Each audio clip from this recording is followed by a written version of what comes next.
there, everyone. Welcome today. My name is Catherine Foster. I'm the Executive Director of the New Winston Museum. Can I see a show of hands of how many people are here for their first visit today? Thank you very much. I welcome you to come back or stay after the presentation and look around the museum. The New Winston Museum. People ask me all the time, what does that mean?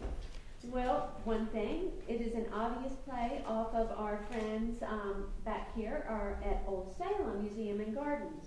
They tell a story that is very a specific time frame, and we take off from 1849, which was the incorporation of Forsyth County. So that's where our history begins for the New Winston Museum. Another New Winston is the concept of Winston-Salem as the kind of quintessential city of the New South. We all know about the huge, the boom of textiles and tobacco that was present in North Carolina, specifically in Winston-Salem, and so we tried to tell that story as well. And a new way of doing museums. You'll see that this is not your traditional looking museum, that we don't have what a museum friend called armchairs incarcerated, meaning that they have, ropes around them. We do have some items on loan, but typically we're not going to be a collecting museum where we have bric-a-brac. We collect stories, and our speakers today are going to help build our museum up that way, and so we're very pleased about that. I'm going to encourage you to fill out the program survey after we hear from our guests today. And also, if you will, include your contact information because we'd love to reach out to you. We send out email newsletters, and we'll be starting a formal newsletter probably in the third quarter of this year. We also are launching a membership program that we would invite y'all to become part of helping build this museum. We're only 2 years old, and that is an infant in the life of an institution. And we need the support of the community to help us do that. That's not only financial support, but it's also helping us plan future exhibits and programs to help build what we're doing here. So I thank you very much. I'm going to just pass it over to Chris. I'm throwing out a little bit. I'd love for him to talk about his exhibit over here. Okay, yes, wonderful. Thank you all for being here today. I know we have some great speakers. I don't want to take too long, but if you have a chance before you leave today or when you come back sometime, the exhibit on the left when you came in on the yellow-backed walls that look at this community during the Civil War. So we are now in the 150th anniversary years of the Civil War, and many people are reflecting on that. And when we first decided to look at the Civil War here, it became obvious that there was not much information presented or known about this area during the Civil War, mainly because in the traditional paradigm of the Civil War story, nothing happened here. There were no battles, there were no major military engagements, and no major political events.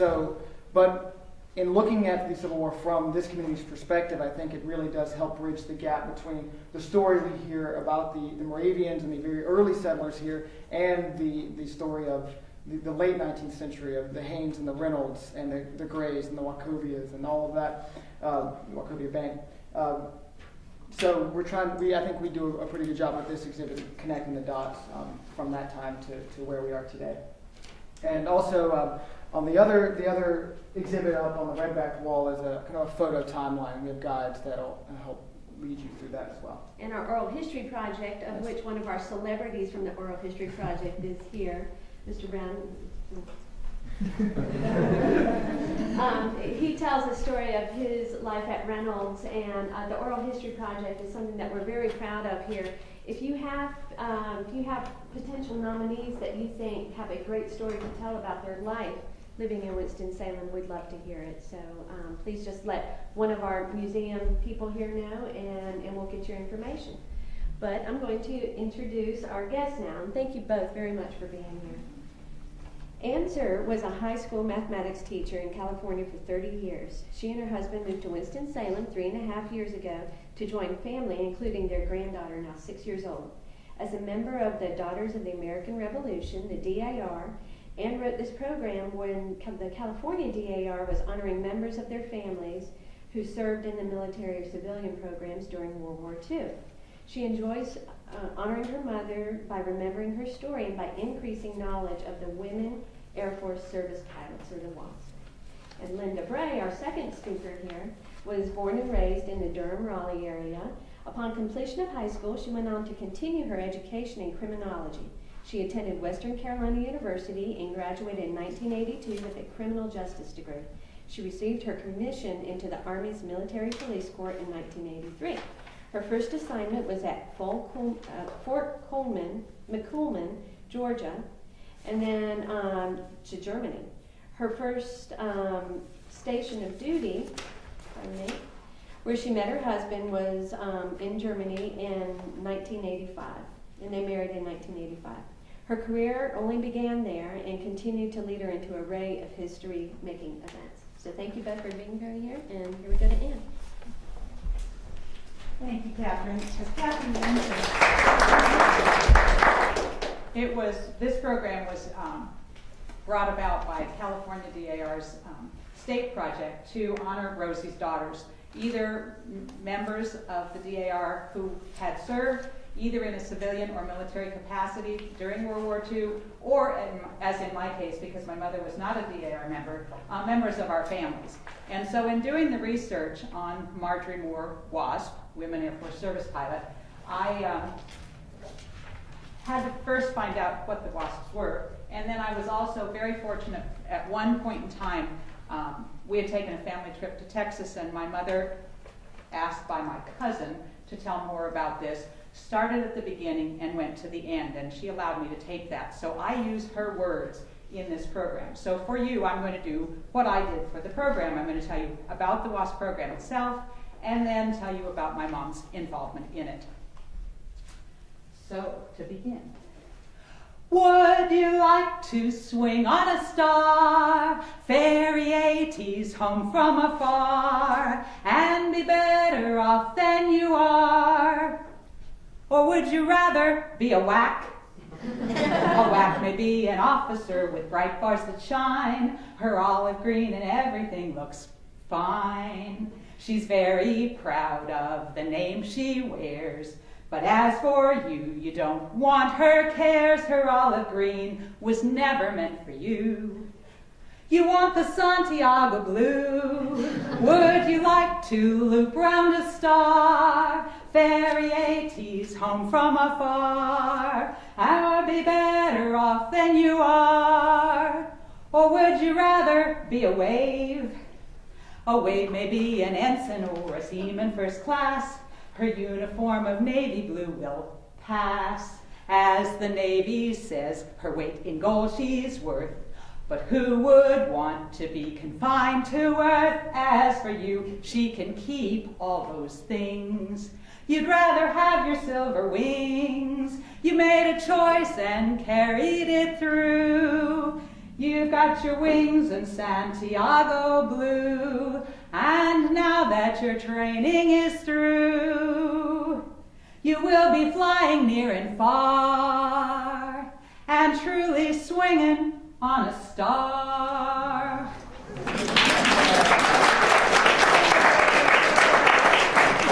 It was 1940. World War II was raging in Europe, and Americans were beginning to realize they might have to join the fight.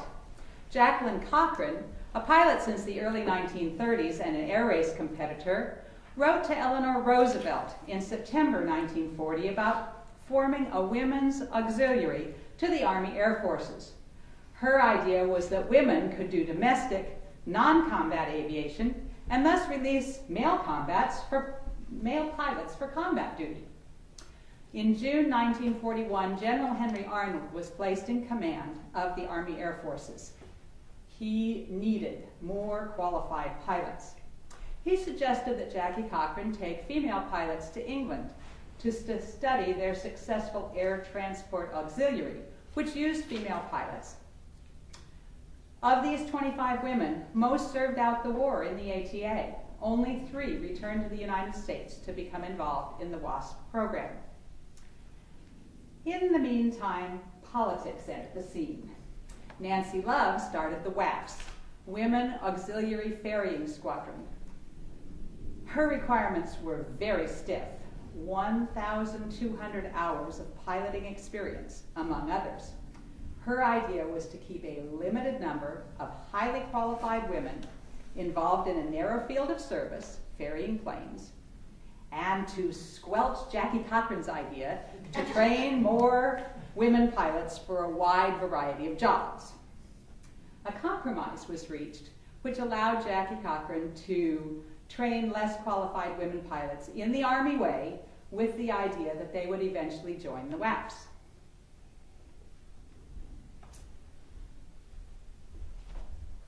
In August 1943, both groups became WASP, Women Airforce Service Pilots.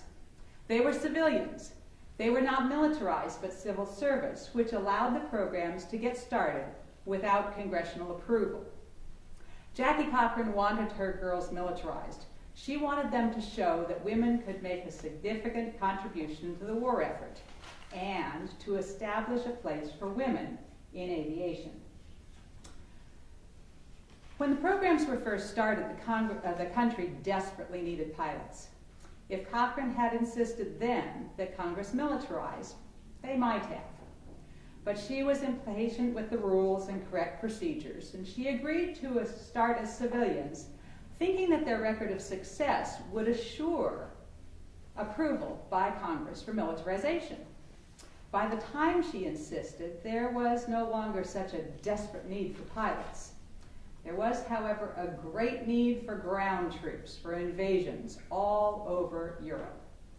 The Army was beginning to draft male pilots who weren't qualified as for combat duty for use as ground troops. Well, they didn't want to be ground troops, they wanted to fly. So they petitioned Congress that they would be better used doing the jobs that the WASP were doing.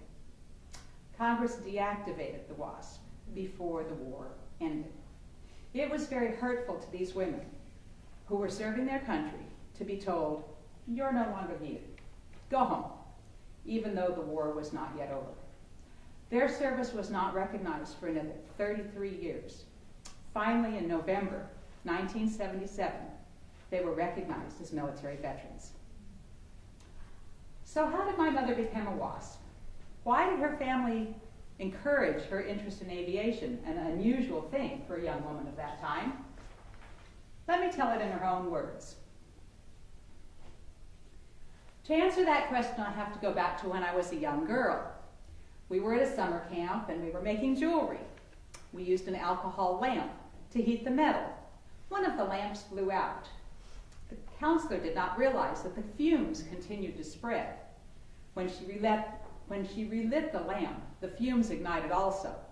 I was wearing bug repellent, which was flammable and was very badly burned on my left side, my face, and most especially my arm. Burn therapy was not as advanced in that day as it is now. They thought I was going to die. As it turned out, I spent over a year in the hospital. I'm sure this affected the way my parents thought about my future, and as I began to recover, they looked for ways to encourage me. So my interest in aviation really started when I was living in the hospital. I don't know if it was the first Ford tri-motor plane, but it was the first one that came into our airport. And Mother picked me up and drove me out there. I got to chat with one of the stewardesses. Now at that time, all stewardesses had to be nurses. So I thought, I'm going to become a nurse so that I can work in a plane. You see, since I wear glasses, I thought that I wouldn't be able to get my pilot's license and fly a plane, but I would like to work in a plane. When I graduated from high school in the summer of 1941, they gave a ground school course at our high school, so I just decided to go take that. Well, there I found out that if you wear corrective lenses, you can get your license and become a pilot. So rather than become a nurse, I would become a pilot. The guy who taught the ground school course knew that I wanted to fly. He took me up in a small plane and let me handle the controls. I was hooked. He got me into the Acorn Flying Club, which cut down on the cost of the use of the plane to get my license.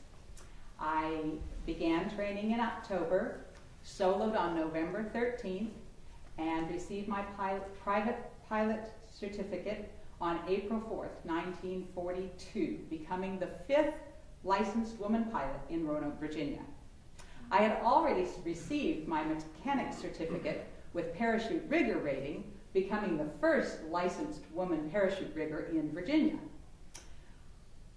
I worked as a rigger paying for my flight time, and on May 17th, 1942, I learned that one of the chutes that I had packed had saved the life of my flight instructor. He had fallen from an open plane during a slow roll at 3,500 feet. In August, I received a ground instructor certificate with parachute rating and trained several riggers for help with the Navy's V-12 program in the Roanoke area. In December, I met Jacqueline Cochran and became involved in the WASP program. Now, when the WASPs first started, I think the gals had to have about 200 hours of piloting experience, but they quickly ran out of gals with that much time. When I processed my application, I had about 75 hours. That's the way it was. I was in the 4th class. The first class had started in October, and then November. First class had started in November, then in December and January, and our class started in February. We were the 4th class, the biggest class. We had 162 trainees. Not all of them graduated. Some of them were killed, and some of them dropped out during training. But we were so large that they just separated us into 2 flights. My flight started our training in Houston, Texas, but they were running out of room for the girls down in Houston and had gotten the use of Avenger Field in Sweetwater, Texas. So the other half started their flight training in Sweetwater. And when those of us in Houston had almost finished our primary training, we flew the planes up to Avenger Field. After that, all the girls came into Avenger. There weren't just 4 classes. Oh no, they numbered the classes by the time they graduated, and we graduated in August 44. The 5th class in September, the 6th in October, and the 7th in November or December. And then instead of the 8th class, since they would be graduating in 1944, they were 44-1. And it went all the way up to 44-10. And then that was all. Why? I think by then the number of male pilots had also increased, and of course they were commissioned and we were not. We were civilians the whole time.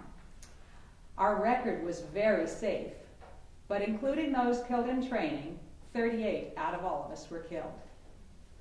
Of over 25,000 women who applied, 1,830 were accepted. Only 1,074 graduated. WASP had to pay their own way wherever they went and buy their own clothing. I was very fortunate. I got to eat in a mess hall and live in a barracks, but many even paid for food and clothing, or food and housing. The next song mentions the Fifanella and shows how WASPs used songs to band together, to help each other through tough times, and to keep their spirits up. Now, a Fifanella is a female gremlin, but whereas gremlins cause problems, Fifanellas solve problems.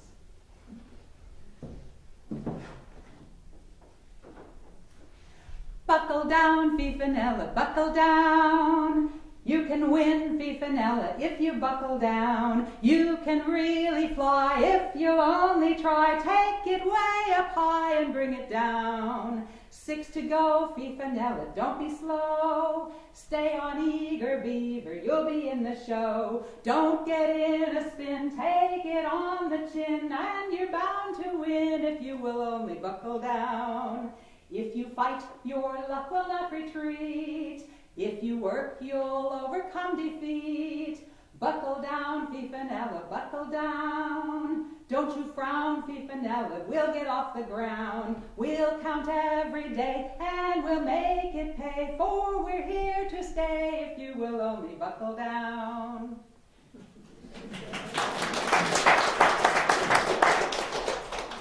So what did we WASP do? Well, some ferried planes from the assembly line to where they were needed, or from one base to another, as Nancy Love's girls originally did. Some went to bomber squadrons, where they flew planes for male recruits learning how to bomb. Some of us tested planes that had been repaired. Now that was dangerous work because repairs were made with parts in hand, and the state of repairs was uncertain. Some of us flew planes for people studying the weather and all sorts of things. Some of us towed targets for coastal artillery gunners to practice shooting down planes. That was my job. In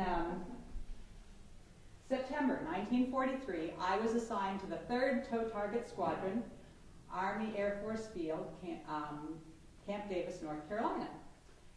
For duty, 3rd Tow Target Squadron. During this assignment, I was qualified to fly single-engine aircraft, from small liaison craft to large dive bombers, and multi-engine aircraft of varying horsepower ratings. One dangerous thing happened to me in Georgia after I graduated. We took off in formation. I was the lead plane. There were 2 gals in my wings and 3 more behind that. There was a multi-engine aircraft that flew out in front and pulled out all this chaff to disrupt the ability of the guns on the ground to find the airplanes. And we were flying through all this chaff, or were to fly through it. I got about 100 feet off the ground and my hydraulic system went out.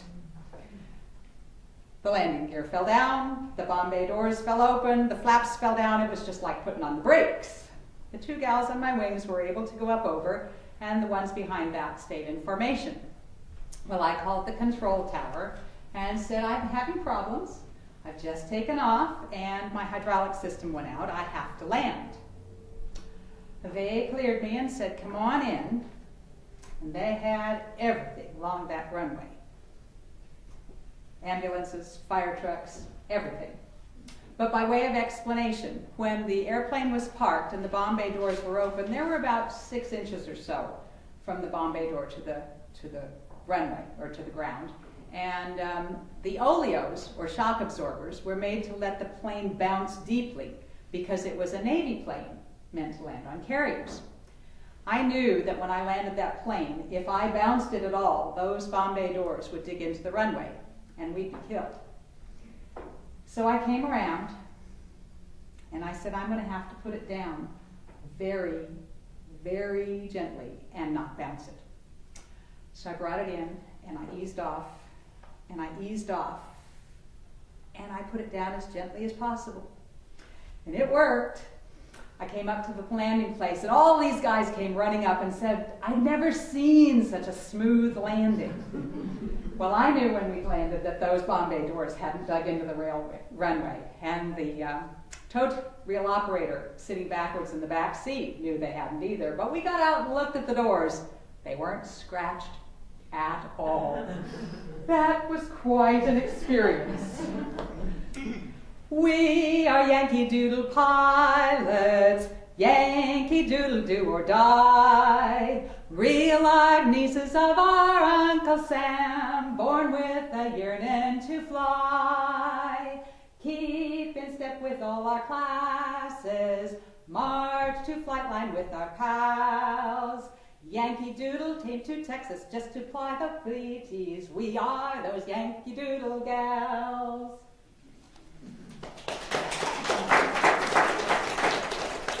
The way the tow target squadron worked was this.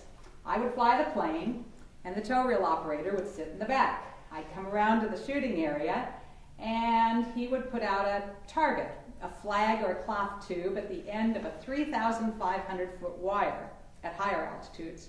At lower altitudes, the target hung about 1,500 feet behind the plane. And as we flew by, the guys on the ground were supposed to shoot their guns, supposedly to hit the target. As they got a hit, I would feel a jolt in the plane and call back and say, reel in the wire, put on another target as I go around for another pass. Well, one time the guy in back said, we can't do that, Miss Moore. We have to land. Why? I said. We only have 100 feet of wire left. They had shot the wire, but they missed the target. In fact, they almost hit our plane. That was the Curtiss Helldiver. It was a larger airplane, but I just loved to fly that airplane. I just loved it. I also loved to fly the Douglas Dauntless. I was transferred in March 1944 to the 142nd Army Air Force Base, Camp Stewart, Georgia, for duty with the 4th Tow Target Squadron, and I stayed on duty with them until the deactivation of the WASP in December 1944. That's my story. Thank you.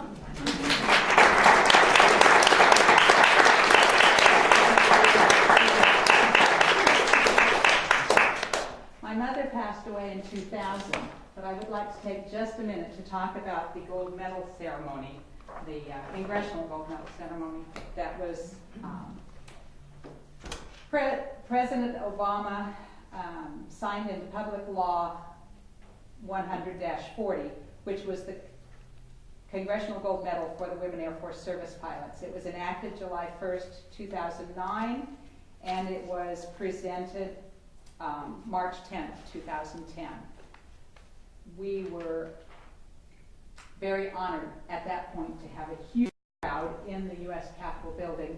You can see the medal both sides here. The gold medal was actually presented to the Smithsonian. A bronze copy is in the back, which some of you have seen. It was presented to each living WASP at that point in time, or one to their family, and then others could be available for purchase if people wanted to. There were only 300 WASP left alive in 2010, and it was just heartwarming to see over half of them collect at the Capitol for that presentation. They were so excited. My mother had passed away by then, so the family said that I should be the one, because I did this program to honor her, that I should be the one to go, and so my daughter and I attended, which was just a real thrill. But as you could tell from the story, their disappointment in being told before the war ended, you're done, and then to come back 33 years later and be recognized as veterans. That's when my mom had the uniform recreated, and they started going to reunions and got together and talked and just enjoyed that time. And then to have that as a culmination of the time, this is my daughter at the ceremony, was just very rewarding. So I enjoy giving this program, telling people, some of whom who know or some of whom who've never heard about the WASP, about the Women Air Force Service Pilots, and to honor all the women who were in it, as well as my mother. So thank you very much.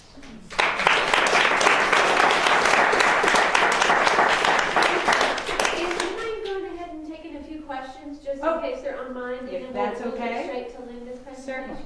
Anybody? Yes.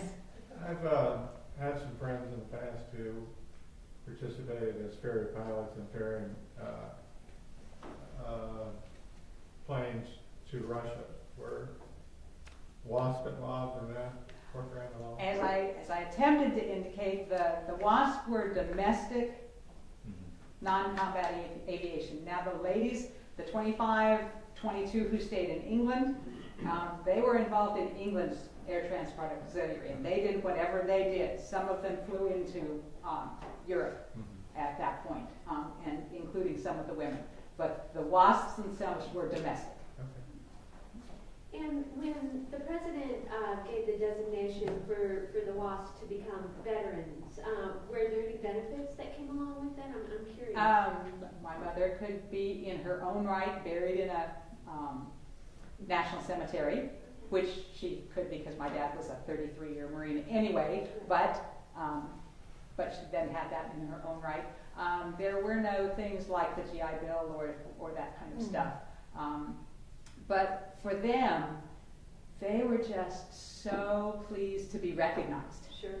So pleased that they weren't just packaged up and sent home. And with my mom's case, it actually happened twice, if you want me to share that as well. She kept flying after the WASP were deactivated, and during Korea, she became a reservist in our Air Force. She actually outranked my dad for a short period of time, but he was active and she was reserve. They found out, however, when she was pregnant with my younger brother, my 5-year younger brother, that, oh my goodness, she was pregnant. And my dad was an active Marine. So unlike Desert Storm, which some of you may be aware of, that the women and men who had families and who were both active, they had to make arrangements for the kids to go to grandparents or someone else, and it was acceptable. In that day, it was not. And so since she had children, now I don't know what my sister and I counted for before this pregnancy, but one way or the other, she was told, you're out of the reserves. You can't be a reservist because we might get called up, and then what would the kids do? So, you know, they kind of put her away as a WASP, and then they put her away in the reserves in the Korea period of time. So she served as a reservist from 50 to 55, and then folded that piece of her life up and went away, which is, for the most part, why I didn't hear about it as a child. It wasn't until 77, when they became recognized as veterans, that they recreated the uniforms, that they started going to reunions, that they started talking about it and being excited and sharing this piece of history, which I'm really, really pleased that they actually did, and that I got the tape. As you could tell, most of the program from her perspective was her words, her expressions is the best I can remember and relate back to them. But the excitement that the women and the ones like this WASP here at the Congressional Gold Medal ceremony, they just loved to tell their stories once they became acceptable to tell. Thank you so much. Thank you.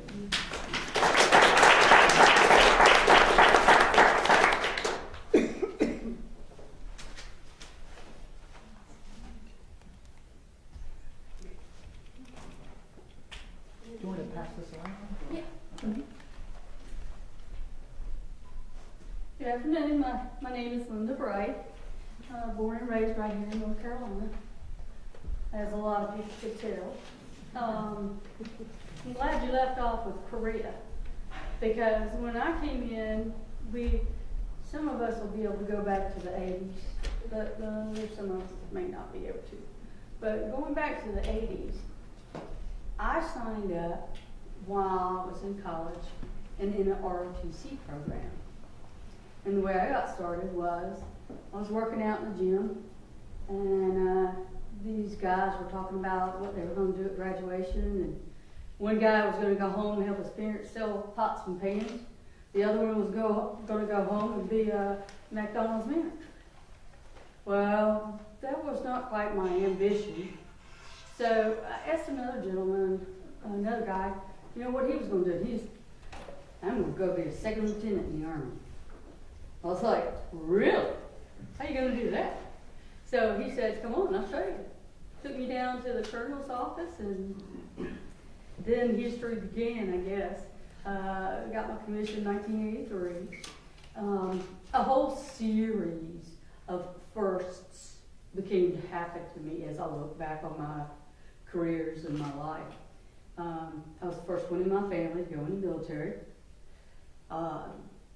Actually, I was one of the first females under the new requirement for military police to come into the military police corps. Used to, they had a requirement on the height and weight. And they had just waived it that January when I got my commission the following May. So, skidded right in there. After that, I went on to Germany, and if you know anything about military, there's one side of the military that is deals a lot with the civilians and training, education, and then there's another side of the military that is supposed to be the first ones to respond. You're going wherever we need you to go. And so in the military, women's careers started duplicating what I guess was going on in the civilian world. So the women were going into personnel. They were going into S1 offices, HR, typing clerk, mailroom clerk, and so they were staying on that civilian side, is what I call it. And the Army really, really wasn't too keen on letting women in on the mobile side. And so what they did is they come up and they started integrating women based on what West Point did to start integrating women into the ranks and into the combat areas. Well, then my first duty station was on that exercise side. I was the first female on depot. I was the first female lieutenant they ever saw. And then I was the first female to make operations in that unit, within that battalion and that brigade. So that kind of started things. I met my husband, married in '85, and in order to get married to him, I was raised a Southern Baptist, but he was a Catholic. So my conversion began, and I was confirmed into the Catholic Church under St. Joan of Arc. And everybody wants to know, why did I pick St. Joan of Arc? And it was what the priest had told me about, the way she was, and strength, and ability, common sense, being able to react, real strong-willed. And so I said, that's me. And so time went on, and I went to Fort McClellan again for my officer's advanced course, Provost Marshal's course.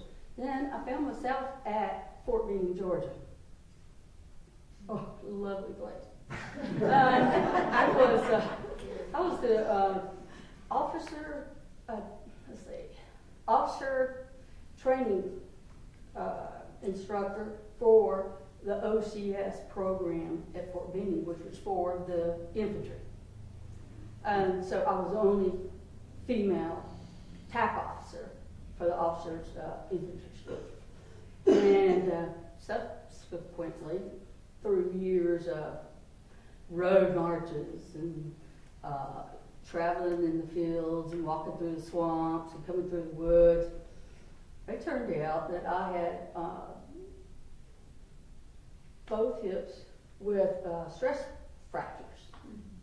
And the only way I found that out was after I did an 8-mile road march with full ruck, and I went to the doctor's office, and the doctor said, I'm going to send you for x-rays. Sent me for x-rays. Sure enough, I walked in the hospital, but I didn't walk back out. First Monday morning at 8 o'clock, I had the arm dispersed, double hip, double penny. So I was like, wow, okay. And then it was a battle from probably that point on in my career. And it was a battle to achieve what other people said, you can't do that, you can't do that. The way things operated was when you signed on to post, you went on a command list. And when your name was up, that's the command you got. Well, after being at OCS and in my complete recuperation, my name came up for company command. On a facility, we had MP battalion, which 3/4 of that battalion was for your, I'm going to say civilian duties, writing tickets, catching people speeding, stopping people who were drunk, getting them home, directing traffic. That was 3/4 of the battalion. The other part of it was a jail, and then the last was my company, which was a force comp company that was placed underneath that battalion for CONUS duties for doing work here in the United States. But if I was ever to be needed, or the force comm unit was to be needed to deploy, then they would be the first ones to go.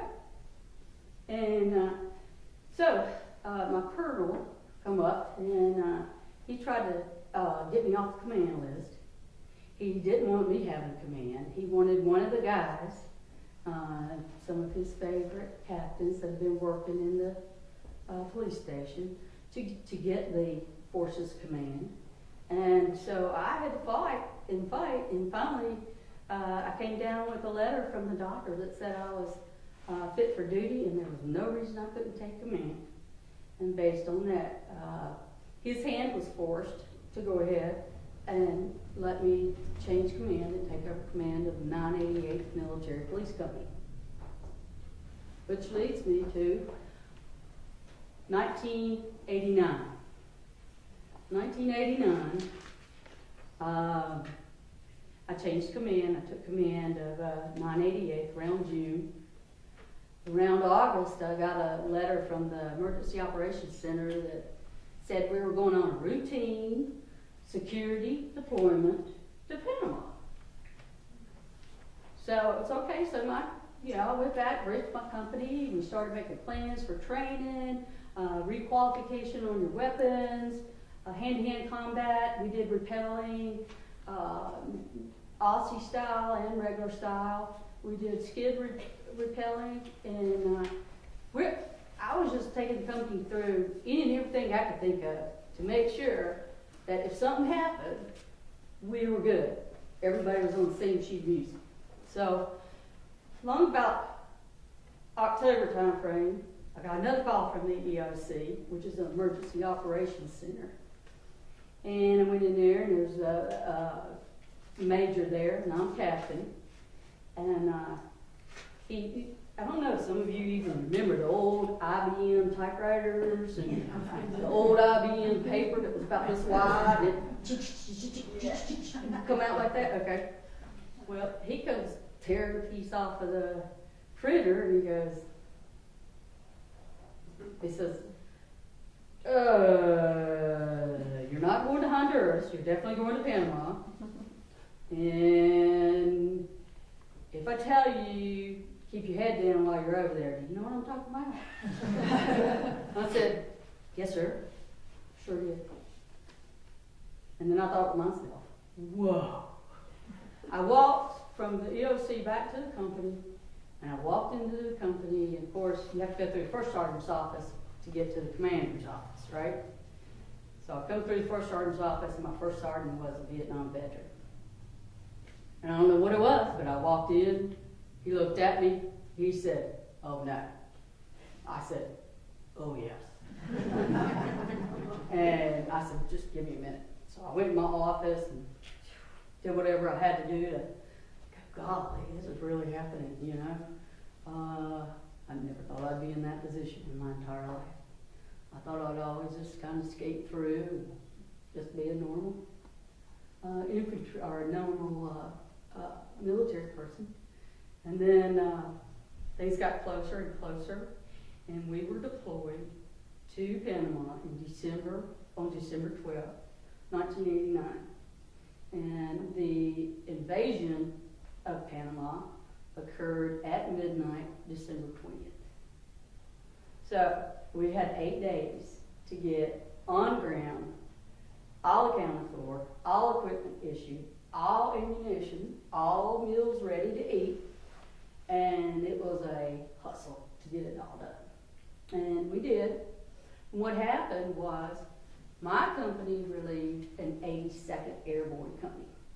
And therefore, when some of the reporting and some of the things that you see in the newspaper, stuff like that, that's why they assumed that my company was 82nd Airborne. You know, 82nd Airborne deployed everywhere. But we were not. We were the 988 from Fort Benning, Georgia. After that, good gracious alive. Has anybody been through a Category 5 tornado, or Category 4, or Category 3? Well, I went through a Category 5 media frenzy.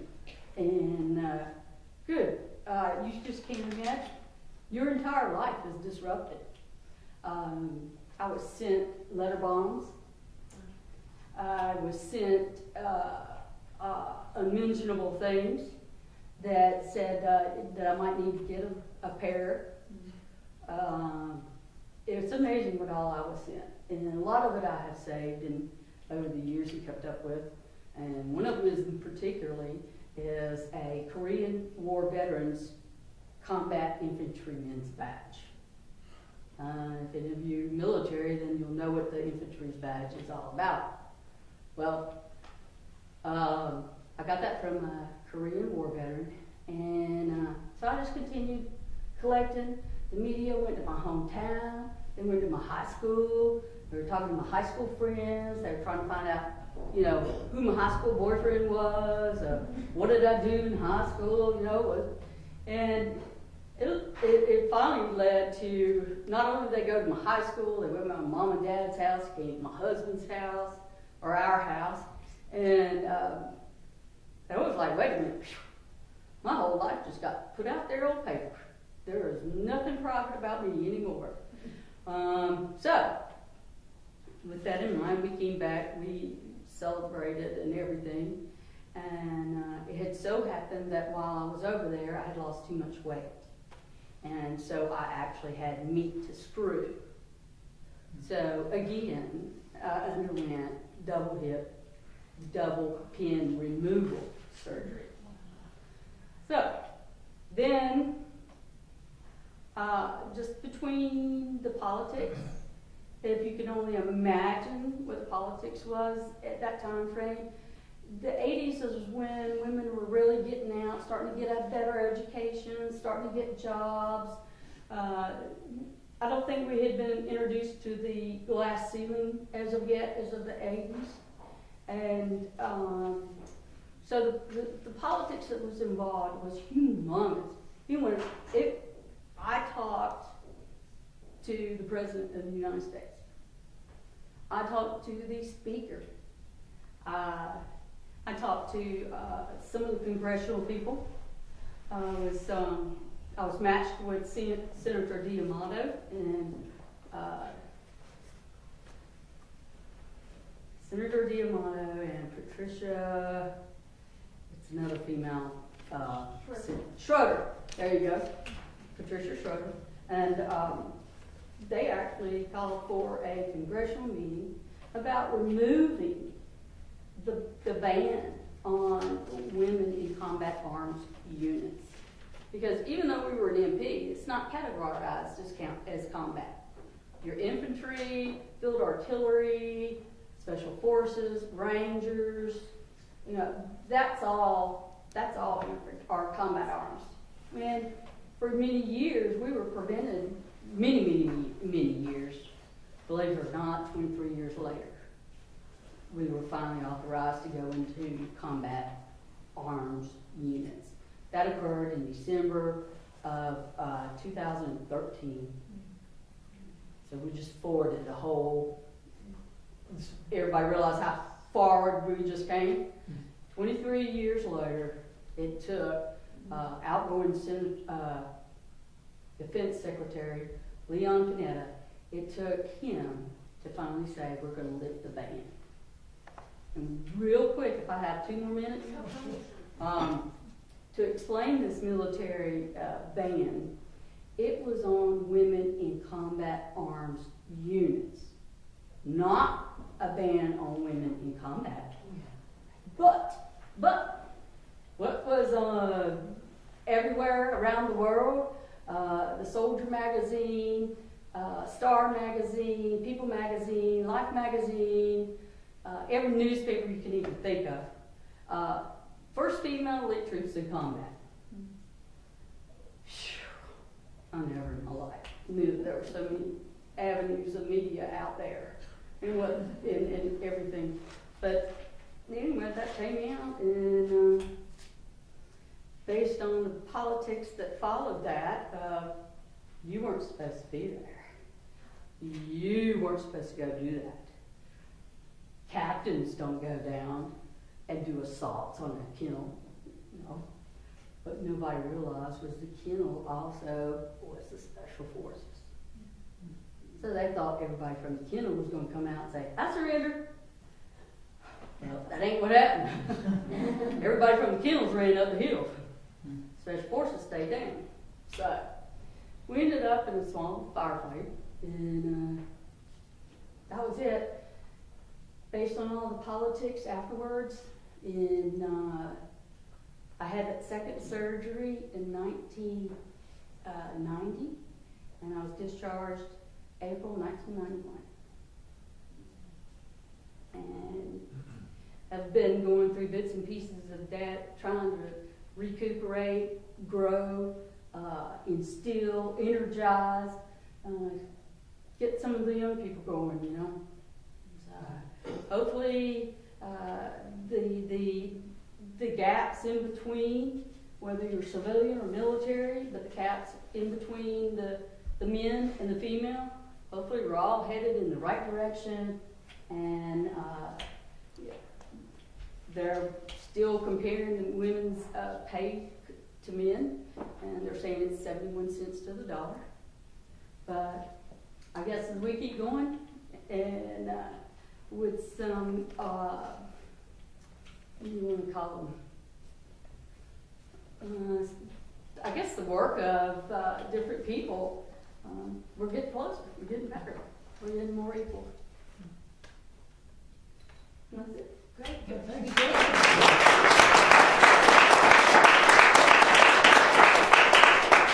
Anybody have any questions? I'd love to. I want to say thank you because you were in my backyard. Okay. I was there and it was not a pleasant experience, and you guys were marching right behind my house and I could see the tracers from my patio. So thank you. Well, believe it or not,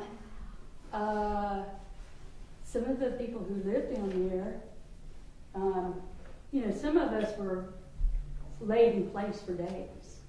You couldn't go, couldn't do anywhere, anything for about 7 days. And some of the civilians and people who lived down there in Panama, they snuck out with their phones, and they allowed our soldiers to call home and let them know that everything was okay. It was day 9 before I actually got to call my husband, and that was what did you do? Are you nuts? You know, that's the thing I got. And when Senator D'Amato came down, he asked that each one of the people that he brought in to bring in something that they had received during the invasion. Well, one of my other soldiers received a coin from a little girl that was thanking us for coming to help free them and to get, you know, for them to be able to get their life back. So it was very touching, moving. At the time, you don't realize what's going on. You know, just when you sit back and you go, then you just start going, wow. So, thanks, appreciate it. Linda, what was your relationship like with the troops that you led? I'll tell you basically from their stories. They called me up. I get calls all the time. Now, even now. 4 years ago, I got a call from a guy, and I answered my phone. He found me through the internet. I was working in real estate at the time.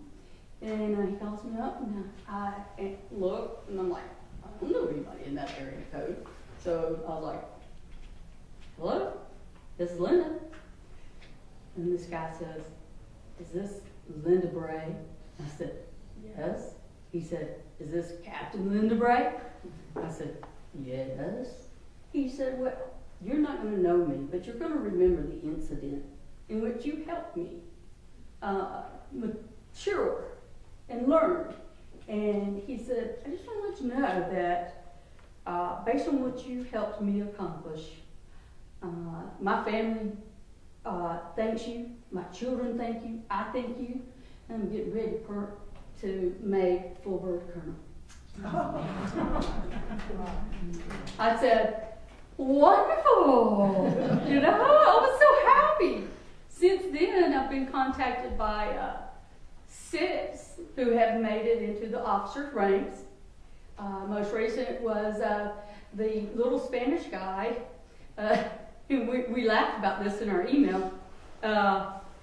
He was the Spanish guy that was supposed to get outside the Humvee and announce, "This is military police, come out with your hands up." Okay? Well, he says that he and his family joke about it all the time because he's the worst one for speaking Spanish. And I said, well, we didn't have a choice at that time, did we? So, but yeah, I get a lot of calls, and it's just you're overwhelmed by it when these people call you. I had another kid call me. He was a specialist, and he just wanted to touch bases, let me know that he was now a chiropractor. He had a family of 4 girls and was living happily ever after. And then I got another call from another guy.